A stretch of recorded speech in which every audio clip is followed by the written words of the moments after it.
Assalamualaikum warahmatullahi wabarakatuh. Welcome back to our lesson about Indonesian political system, which the topic today, background of military intervention in the politics of a country. In general, there are two factors that cause the military to intervene in the politics of a country. First, internal factors. There is an intervention among military officers based on the motivation to defend and advance military interests that are contrary to constitutional norms. Second, military intervention is motivated by class interests to defend the values and aspirations of the middle class from which they originate. Third, professional skills in the military cause officers to believe that they are more capable in terms of national leadership than civilian groups. Number fourth, there is a personal ambition for military officers who are hungry for authority and power. External factors. First, the low and vulnerable, given the values and aspirations of the middle class from which they originate. Third, professional skills in the military cause officers to believe that they are more capable in terms of national leadership than civilian groups. Fourth, there is a personal ambition for military officers who are hungry for authority and power. External factors. First, the low and vulnerable political structure of society. Second, the value of the political system of the governing civilians. Third, civil groups are deemed incapable of modernizing the economy. Number four, the occurrence of national disintegration. Oke, jumpa lagi kita dalam pelajaran sistem politik Indonesia. Kali ini kita akan membahas topik yang sangat menarik, yaitu intervensi militer dalam politik.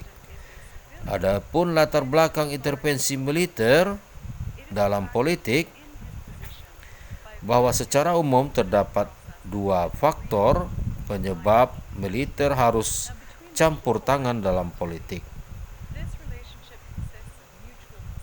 Pandangan pertama menyatakan intervensi militer dipengaruhi oleh unsur internal dan eksternal. Adapun unsur internal yaitu dapat dijelaskan dalam perilaku militer dalam bentuk yang pertama, intervensi kalangan perwira militer karena dilandasi oleh motivasi untuk membela atau memajukan kepentingan militer yang berlawanan dengan norma konstitusi.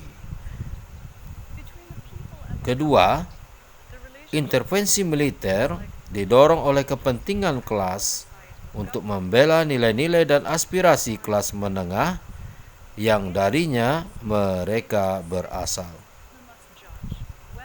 Ketiga, kemahiran profesional di kalangan militer menyebabkan perwira-perwira percaya bahwa mereka lebih mampu dari segi kepemimpinan nasional dibandingkan dengan kelompok sipil.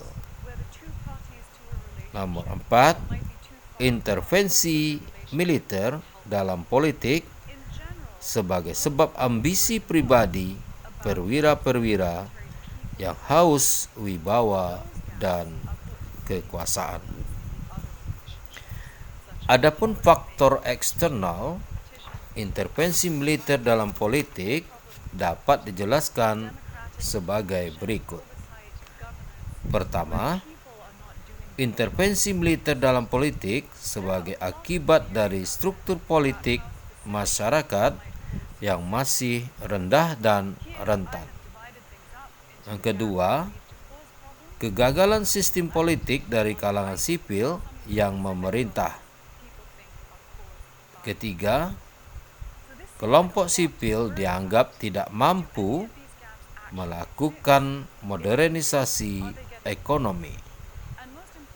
Yang keempat, terjadinya Monsipori disintegrasi that nasional. there are 5 kinds of barriers to democracy, namely the state aspect, the military aspect, the religious aspect, and the bureaucratic aspect.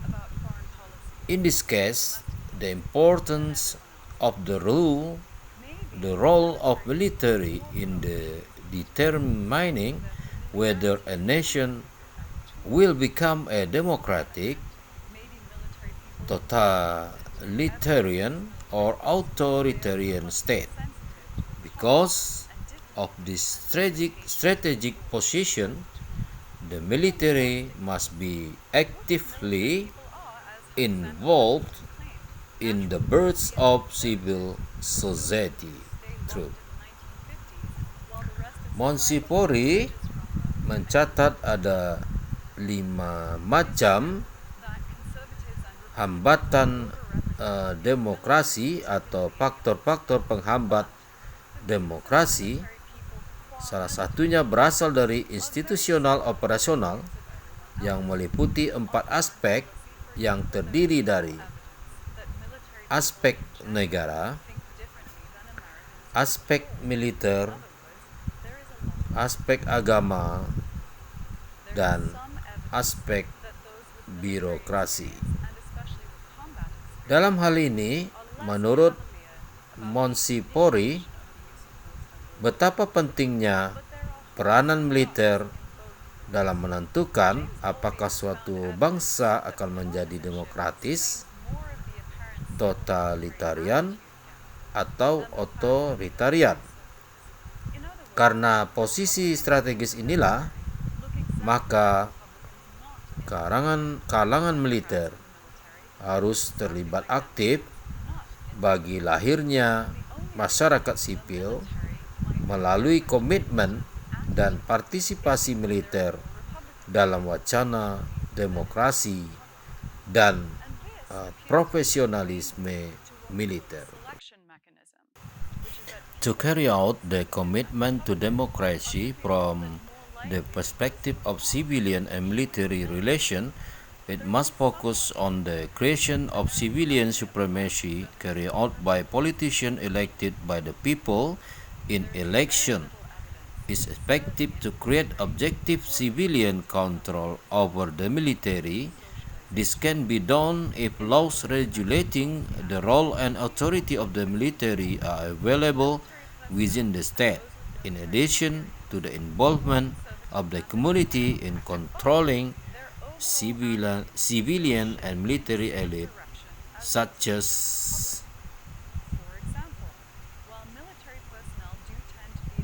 focus on the creation of civilian supremacy carried out by politicians elected by the people in election, where the role of politicians is expected to create objective civilian control over the military. This can be done if law regulating the role and authority of the military are available within the state, in addition to the involvement of the community in controlling civilian and military elite, such as the press, NGOs, to avoid collusion between civilian elites and military elites. Untuk menjalankan komitmen demokrasi dalam perspektif hubungan sipil militer harus memfokuskan pada terciptanya supremasi sipil yang dijalankan oleh para politisi sipil yang dipilih oleh rakyat dalam pemilu. Dalam kerangka supremasi sipil, peran optimal para politisi diharapkan melahirkan kontrol objektif sipil atas militer dapat dilakukan. Kontrol objektif sipil atas militer hanya dapat terlaksana jika tersedia perundang-undangan yang mengatur peran dan wewenang militer dalam negara, Untuk menghasilkan perundangan yang demokratis, mestilah berasal dari aspirasi rakyat melalui para wakilnya di DPR. Melalui aksi-aksi kolektif masyarakat secara demokrasi, diharapkan masyarakat mampu menjadikan isu hubungan sipil militer menjadi isu nasional yang akhirnya dapat mempengaruhi kebijakan badan legislatif lebih demokratis berdasarkan prinsip supremasi sipil atas militer. Setelah dihasilkan perundang-undangan tentang posisi militer, hal yang tak kalah pentingnya dari proses penegakan supremasi sipil atas militer adalah keterlibatan masyarakat dalam melakukan kontrol terhadap elit sipil dan militer. Kontrol masyarakat dan komponennya seperti PERS dan LSM bertujuan untuk menghindari kemungkinan munculnya kolusi antara elit sipil dengan elit militer baik dalam perumusan undang-undang maupun pelaksanaannya. The emergence of the military on the political, economic, and social stage in developing countries stem from the weakness of civilians to control all elements of public life. Civil politicians who are relatively quickly confronted with all kinds of a problem, such as the creation of a political system completely independent of foreign rule, organizing a society that is relatively in a hurry to face the demands of modernization, is still trying out possible models to serve the demands of their own people.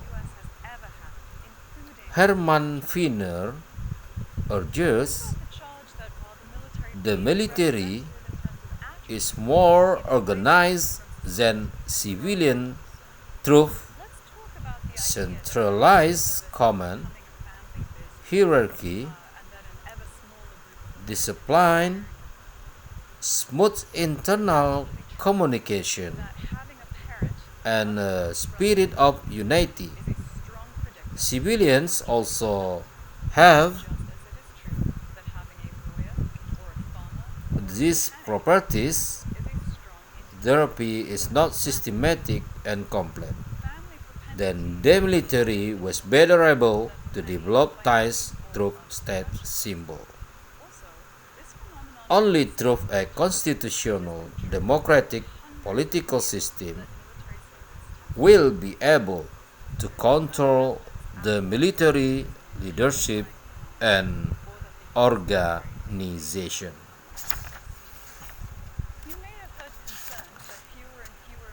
Munculnya militer di panggung politik, sosial, dan ekonomi di negara-negara berkembang berpangkal kepada lemahnya pihak sipil untuk mengendalikan kesemua unsur-unsur kehidupan masyarakat. Politisi sipil yang dengan relatif cepat dihadapkan kepada segala masalah seperti penyusunan suatu sistem politik yang sama sekali lepas dari kekuasaan asing, mengorganisir masyarakat yang relatif tergesa-gesa berhadapan dengan tuntutan modernisasi, masih mencoba model-model yang mungkin dipergunakan untuk melayani tuntutan-tuntutan masyarakatnya sendiri.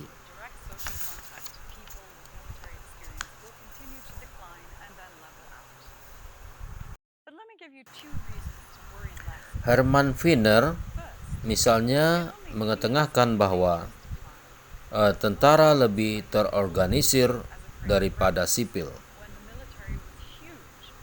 Dua, melalui sentralisasi komando, kemudian adanya hierarki, kemudian disiplin, dan adanya komunikasi intern yang lancar, dan rasa kesatuan korps dari militer.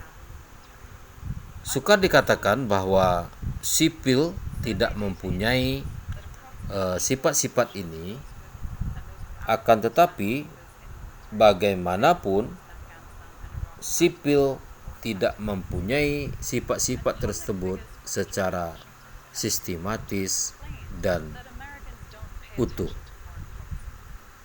Apalagi kalau diingat bahwa masyarakat yang hendak dikelola pada masa ini adalah masyarakat yang besar, baik dalam jumlah maupun dalam kebutuhan individu dan kelompok yang terlingkup olehnya. Masyarakat yang berada dalam kondisi ini sukar sekali bergerak mencapai tujuan-tujuan tanpa dibimbing oleh suatu organisasi. Karena itu, yang dibutuhkan oleh masyarakat yang sudah bertambah kompleks ialah suatu kelompok atau yang mampu membina dan mengontrol suatu organisasi.